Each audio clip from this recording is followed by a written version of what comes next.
அர்ஜுனனுக்கு வில்லு, அரிச்சந்திரனுக்கு சொல்லு. அப்போ நட்புக்கு சொல்ல ஒருத்தன் இருக்கான். ஆனால் இந்த கதையை கேட்ட பெண் நீங்களே அவனை தேர்ந்தெடுத்துவீங்க. பானுமதி, தேவலோக சுந்தரியோட அழகு, துரியோதனனின் மனைவி. ஒரு நாள் துரியோதனன் இல்லாத நேரம் அவளும் கர்ணனும் நேரத்தை கழிக்க பகடை விளையாட ஆரம்பித்தாங்க. பானுமதி தோற்கடிக்க நினைக்க கர்ணன் ஆட்டத்தையே திருப்பி போட்டான். எதிலும் நான் ஜெயிக்கிறவன் தான். ஆனாலும் பானுமதி சினத்தோட நீ சீட்டிங் பண்றே என்று குற்றம் சாட்டினாள்.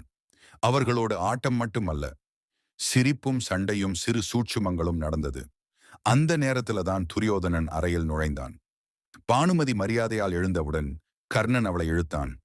ஆட்டம் முடிக்காமலா போகலாம்? நீங்க ஆட்டத்துல இருக்கிறீங்க.